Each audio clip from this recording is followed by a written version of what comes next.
Pattaya ভ্রমণের দ্বিতীয় পর্বে তোমাদের সবাইকে স্বাগত।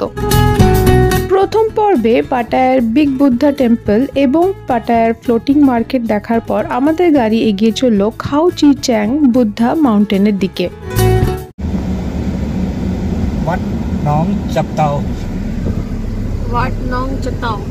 পথে আমাদের পড়েছিল ওয়াট নং চাপতাও।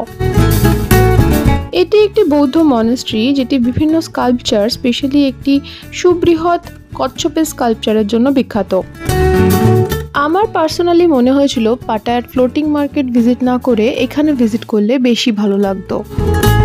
খাও চি চ্যাং বুদ্ধ মাউন্টেন এবং নং নচ ট্রপিক্যাল গার্ডেনের সাথে সাথে তোমরা অবশ্যই ওয়াট নং চাপতাও বৌদ্ধ মনাস্ট্রিকে প্ল্যানে রেখো, কারণ এই সবকটি জায়গায় পাটায়ার সার্দার্ন পার্টে অবস্থিত। ড্রাইভার দাদা একজন অত্যন্ত ভালো মানুষ ছিলেন এবং উনি গাইডের কাজও করেছিলেন সেদিন। ড্রাইভার দাদার নাম এবং নাম্বার আমি স্ক্রিনে দিয়ে দিলাম। তোমরা পাটায়াতে এলে একজন সৎ ড্রাইভারের খোঁজে থাকলে এনার সাথে কন্ট্যাক্ট করতে পারো।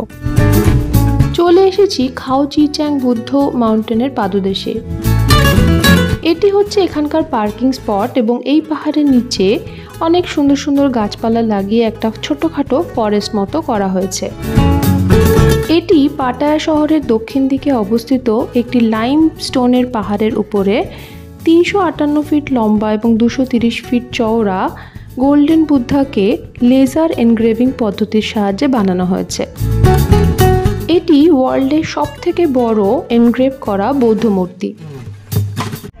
এখন দাঁড়িয়ে আছি খাও চি চ্যাং পাহাড়ের সামনে, যেখানে একটা দারুণ বুদ্ধ মূর্তি ড্রয়িং করেই রাখা আছে। আমি বলবো এটাকে তো মূর্তি বলা যাবে না, একটা আবক্ষ চিত্র এখানে আমরা দেখতে পাচ্ছি, খুব সুন্দর। এই যে একদম বুদ্ধ মূর্তির সামনে চলে এসেছি। এই গার্ডেনে ঢোকার কোনো প্রবেশ মূল্য ছিল না। খাও চি চ্যাং বৌদ্ধ পাহাড় দেখা হলে আমাদের গাড়ি এগিয়ে চলল নং নচ ট্রপিক্যাল বোটানিক্যাল গার্ডেনের দিকে। এসে গেছি টিকিট কাউন্টারের সামনে। এখানে প্যাকেজ শুরু হচ্ছিল 600 থাই ভাট থেকে এবং শেষ হচ্ছিল 1500 থাই ভাট পর্যন্ত।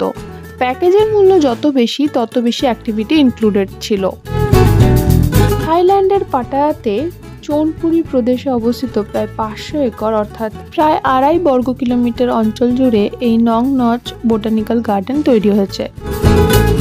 প্রবেশ করে প্রথমেই চোখে পড়ল লম্বা কাচের ঘরে এই বিশাল ক্যাকটাস গার্ডেনটি। ক্যাকটাস গার্ডেনের সাথে সাথে এখানে ছিল ভার্টিক্যাল গার্ডেন। গাছপালাকে জল দেওয়ার জন্য একটি বিশেষ স্প্রে সিস্টেম তৈরি করা হয়েছে। 1996 সাল থেকে শুরু করে 1998 পর্যন্ত এই বাগান নির্মাণের কাজ চলেছিল। দারুণ দারুণ সব মিনিয়েচার গার্ডেন তৈরি করা হয়েছে।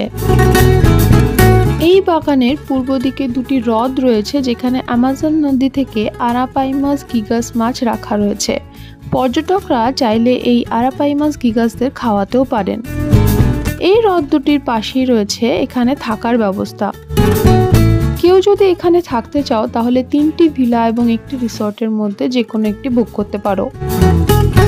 বিভিন্ন প্রকার গাছপালার সংরক্ষণের সাথে সাথে এখানে বন্য প্রাণী পরীক্ষা করারও ব্যবস্থা রয়েছে। এন্ট্রি পয়েন্ট থেকে একটু এগিয়ে গেলে ক্যাকটাস গার্ডেন শেষ হয়ে পড়বে হাতিশালা, যেখানে রয়েছে প্রচুর এশিয়ান হাতি। হাতিগুলোকে বেশ ভালো মতোই প্রশিক্ষণ দেওয়া ছিল। এদের সাথে ফটো তুলতে গেলে আলাদা করে পে করতে হচ্ছিল।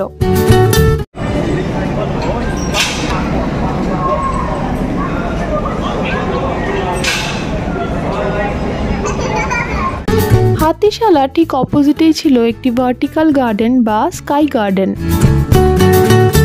একটি হাতিকে আলাদা করে রাখা হয়েছিল, যেটি মিউজিকের সাথে সাথে ক্রমাগত মাথা দুলিয়ে দুলিয়ে নেচেই চলেছিল।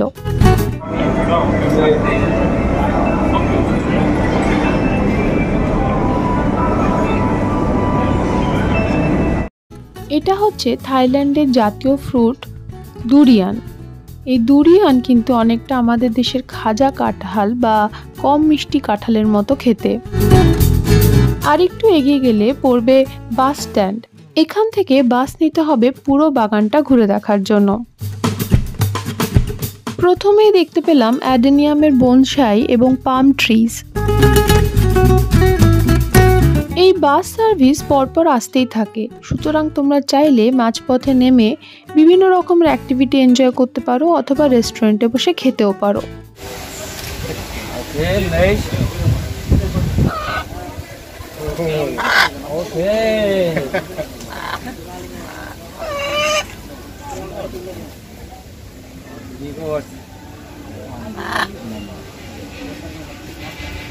এই ম্যাকাও নিয়ে ফটো তোলা এইগুলো কিন্তু চার্জেবল ছিল।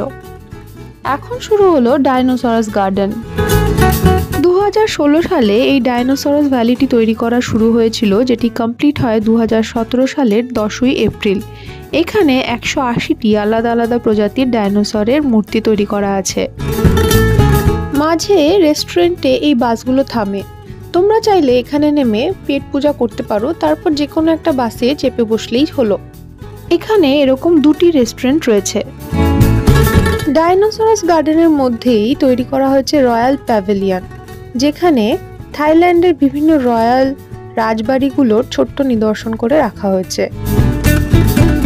এছাড়াও এখানে রয়েছে ফ্রেঞ্চ গার্ডেন 1 এবং ফ্রেঞ্চ গার্ডেন 2। ফ্রেঞ্চ গার্ডেন 1-এ ভুটানের এম্বাসি থেকে উপহার পাওয়া 9টি রঙের প্রেয়ার পতাকা রয়েছে। পতাকাগুলো প্রত্যেক 6 মাস অন্তর অন্তর চেঞ্জ করা হয়।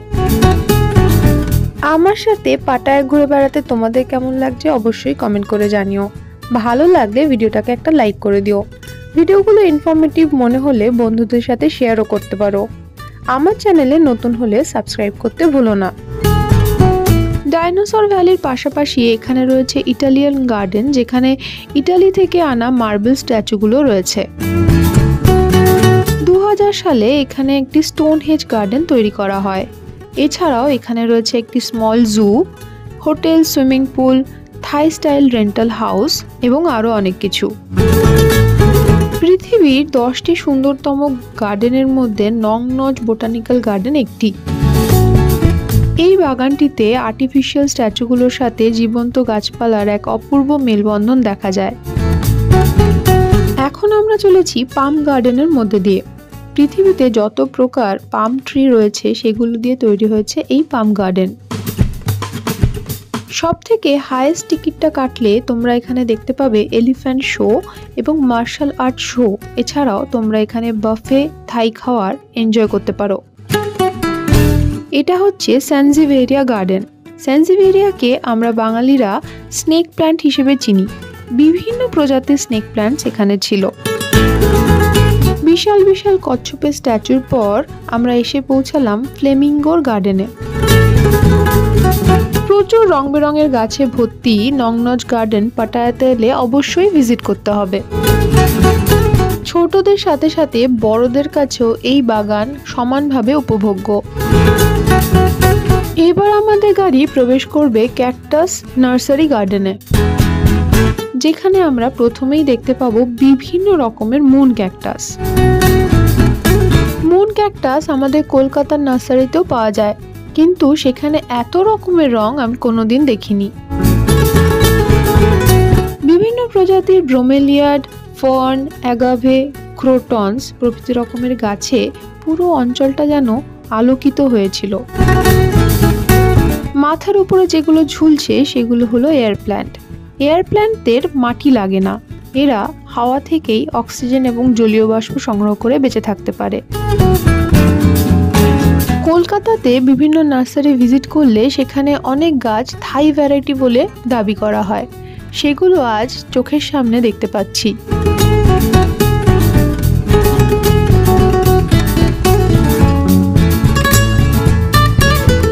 আমার একদিকে ছিল সুন্দর সুন্দর অ্যাডেনিয়ামের বনসাই, আর অপর পাশে ছিল ক্যালাডিয়ামের বিপুল সম্ভার। ক্যালাডিয়ামকে বাঙালিরা কচু পাতা হিসেবেই চেনে। এটি আমার পার্সোনালি খুব ফেভারিট একটা গাছ। গাড়িতে করে মোটামুটি বাগান পরিদর্শন শেষ হলো। সামনে দেখতে পাচ্ছ এলিফ্যান্ট সাফারি হচ্ছে। গাড়িগুলো যেখান থেকে তোমাদের তুলেছিল ঠিক সেখানে এসেই তোমাদের নামিয়ে দেবে। এই পয়েন্ট থেকে শুরু হচ্ছিল এলিফ্যান্ট সাফারি। পুরো বাগানটা মন ভরে ঘুরে দেখতে তোমাদের 3 থেকে 4 ঘন্টা আরামসে লেগে যাবে।